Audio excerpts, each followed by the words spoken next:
ಚಿಂದಿ ಉಡಾಯಿಸೋ ಖಾರ ಬಣ್ಣ ರುಚಿಯನ್ನು ನೀಡುತ್ತದೆ. ಆಚಿ ಮೆಣಸಿನ ಪುಡಿ ಚಿಂದಿ ಉಡಾಯಿಸೋ ಖಾರ ಬಣ್ಣ ರುಚಿ. ಟ್ರಾನ್ಸ್ಫಾರ್ಮರ್ ಸ್ಫೋಟ ಆಗ್ಬಿಟ್ಟಿದೆ. ಮೂಡಿಗೆರೆ ತಾಲೂಕಿನ ಸಬ್ಲಿ ಗ್ರಾಮದಲ್ಲಿ ಈ ಘಟನೆ ನಡೆದಿರೋದು. ಭಾರೀ ಶಬ್ದದೊಂದಿಗೆ ಕಾಣಿಸಿಕೊಂಡಂತಹ ಬೆಂಕಿ.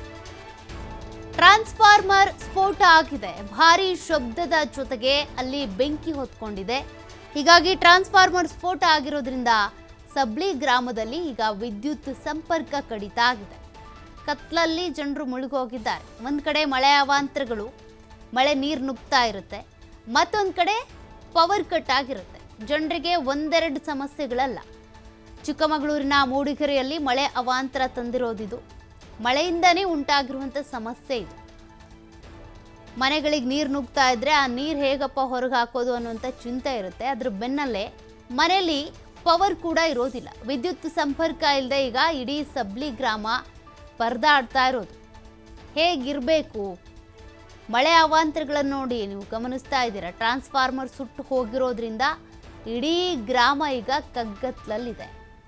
ಕತ್ಲಲ್ಲೇ ಕಾಲ ಕಳಿಬೇಕು. ಅವ್ರು ಬಂದು KEB ಅವ್ರು ಬಂದು ಈಗ ಪರಿಶೀಲನೆ ಮಾಡಬೇಕು. ಟ್ರಾನ್ಸ್ಫಾರ್ಮರ್ ಹೋಗಿದೆ, ಆ ಟ್ರಾನ್ಸ್ಫಾರ್ಮರ್ಗೆ ಒಂದು ಅರ್ಜಿ ಹಾಕ್ಕೊಳ್ಬೇಕು, ಟ್ರಾನ್ಸ್ಫಾರ್ಮರ್ ತರಬೇಕು, ಇವ್ರಿಗೆ ಅಳವಡಿಸ್ಬೇಕು. ಆ ಗ್ರಾಮದಲ್ಲಿ ಹಾಗಾದರೆ ಲೈಟ್ ಯಾವಾಗ ಕಾಣೋದು, ಬೆಳಕು ಬರೋದು ಯಾವಾಗ? ಇದೇ ಒಂದು ಸಮಸ್ಯೆ. ಜನರಿಗೆ ಇಷ್ಟೆಲ್ಲ ಅವಾಂತರಗಳಾದರೂ, ಮಳೆ ನೀರು ಬಂದ್ರೂ, ಗದ್ದೆಗೆ ನೀರು ನುಗ್ಗಿದ್ರೂ ಅದು ಸಮಸ್ಯೆ ಅನಿಸ್ತಾ ಇರಲ್ಲ. ಬೆಳಕಿರಲ್ವಲ್ಲ, ಹಾವು ಬಂದ್ರೂ, ಹುಳ ಹಪ್ಪಟೆ ಬಂದ್ರೂ ಏನು ಗೊತ್ತಾಗೋದಿಲ್ಲ.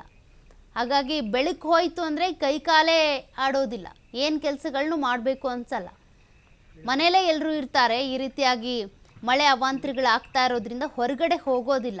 ಅಟ್ಲೀಸ್ಟ್ ಮನೇಲಿದ್ದಾಗ ಒಂದು ಬೆಳಕಾದರೂ ಇರಬೇಕಲ್ಲ, ಅದು ಇಲ್ಲ. ಈಗ ಸದ್ಯ KEB ಅಧಿಕಾರಿಗಳು, ಇದಕ್ಕೆ ಸಂಬಂಧಪಟ್ಟಂತೆ KEB ಸಿಬ್ಬಂದಿ ಏನಿದ್ದಾರೆ, ಅಲ್ಲಿ ಏನು ಸಮಸ್ಯೆ, ಈಗ ಟ್ರಾನ್ಸ್ಫಾರ್ಮರ್ ಅಂತೂ ಸುಟ್ಟೋಗಿದೆ, ಹೊಸದನ್ನೇ ಹಾಕಬೇಕು.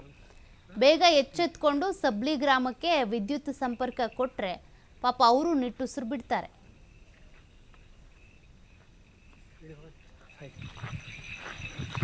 ನೋಡಿ ಇದು ನೋಡಿ, ಸುಟ್ಟು ಹೋಗಿ ಬರ್ತಾ ವಾಕಿ ನೋಡಿ.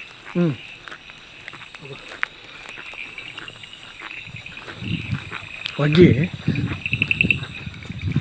ನೋಡಿ. ನಮ್ಮ ಫೀಸ್ ಹೋಗ್ತೇವೆ ಅಂತ. ಫೀಸ್